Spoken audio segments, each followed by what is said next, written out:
Hey gang, I wanted to make a little quick amendment video to my most recent video about DeBell Golf Course because I had had a conversation with leaders in the city, and even our own leadership don't always know all the details about our deficit. The city is on projected to lose nearly $7 million in the fiscal year, and I'm constantly hearing that it's COVID.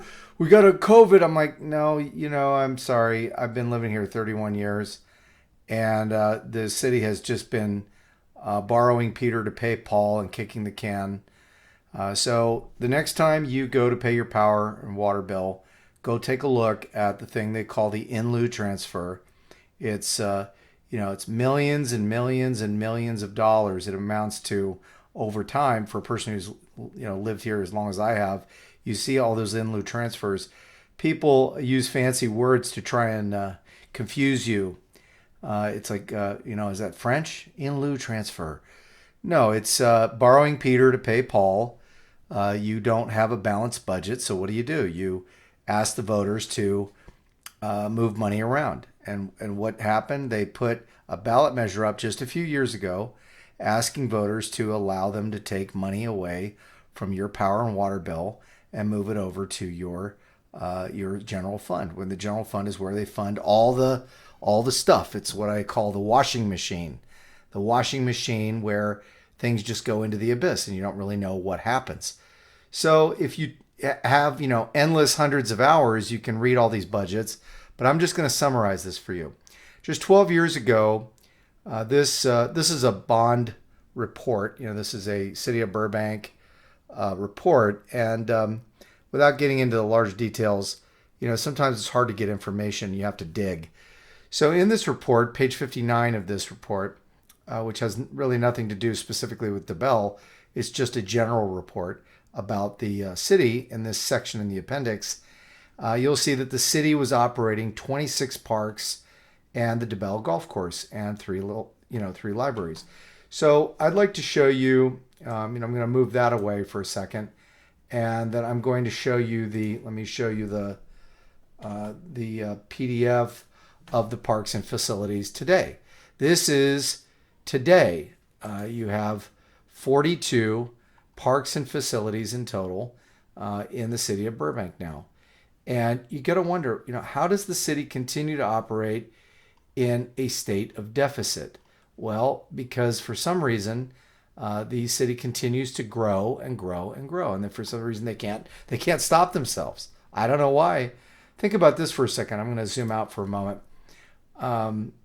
In this particular chart, you'll see that the city has, and the city's pretty small. I mean, you can drive the whole city in 8 minutes, maybe 8 or 9 minutes. The city has this many ball fields. Let's tally them up. Ball fields, okay, softball fields, and with a city as small as Burbank, you got to wonder why we need so many ball fields. I'm just using this as an example. 1, 2, 3, 4, 5, 6, 7, 8, 9. 9 of them, and 7 of them are lighted. They operate day and night. So the first thing I'm asking myself is, in 12 years, how did you add so many different parks and facilities? Well, it's simple. Rather than thinking about the high cost of doing business and finding ways to reduce, the city just keeps caving into these pet projects that people want. Well, what can we do? Well, we can add more property. So the only way the city is going to get out of this perpetual state of deficit is by making the hard decision to start trimming away the fat, getting rid of some of these facilities. And if they don't want to sell them, which I think is terrible, because when you sell a property that's not tax paid, you're not paying property tax. Governments don't pay property tax. When you sell this property, it goes into a private party hands, or it becomes residences or whatever you use it for. Property taxes are collected, and therefore it spreads the responsibilities around so that each of us is not having to bear the burden of so much tax. So instead of trying to raise taxes, they have more revenue. Now, when you look at the growth of parks and facilities, the growth has been astronomical just in the past 12 years. Why does that happen? Well, because people keep ignoring it. We ignore it just by ignorance. It's not our fault. We just aren't told. Well, we're in a state of deficit, but we're going to keep buying more stuff that we can't afford and we can't manage. But instead of stopping and just, saying, hey, let's hold off a second, the city just keeps going and then taxes us and adds more tax. So recently they added a 0.75% sales tax. So how does this all relate to you? Well, if you're new to the party and you just got here, you may not really notice because you don't really understand the high taxes here. But if you're somebody that's lived here a while, you'll realize that your power bill went up and you've got this in lieu transfer. You'll realize your sales taxes are high here in Burbank. You'll realize that when your family comes to stay at a hotel, the city wants to now add additional transient occupancy tax, lodging tax, to increase the taxes of when they stay here, already among the highest in the state.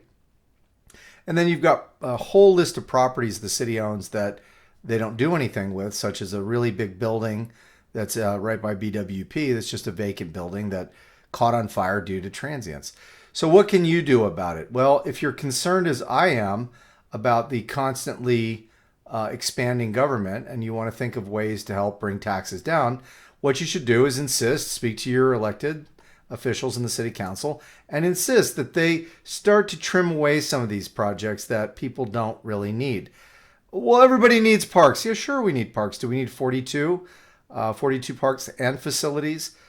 No, we really don't. We don't need 9 ball fields in a city the size of Burbank. We don't need 7 lighted ball fields the city the size of Burbank.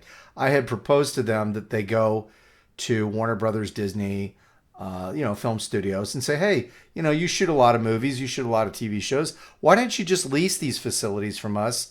Let's say you take half the ball fields or take a couple of the ball fields and lease one to Disney, one to Warner Brothers, one to, whomever, Nickelodeon, and let them use them as filming locations, a perpetual filming location, because they're constantly using, those locations and they need them. But why not just lease them out and let them pay revenue and take the maintenance responsibilities away from the city and have a contract for that?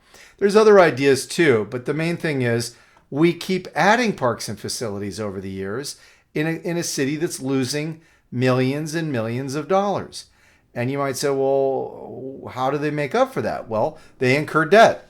Like all governments that don't know how to manage their money, they incur more debt. And eventually they keep kicking the can down the road long enough and it's all going to implode. So I suggest that we all take action to help our elected officials come to their senses and start trimming away some of this fat and just saying no.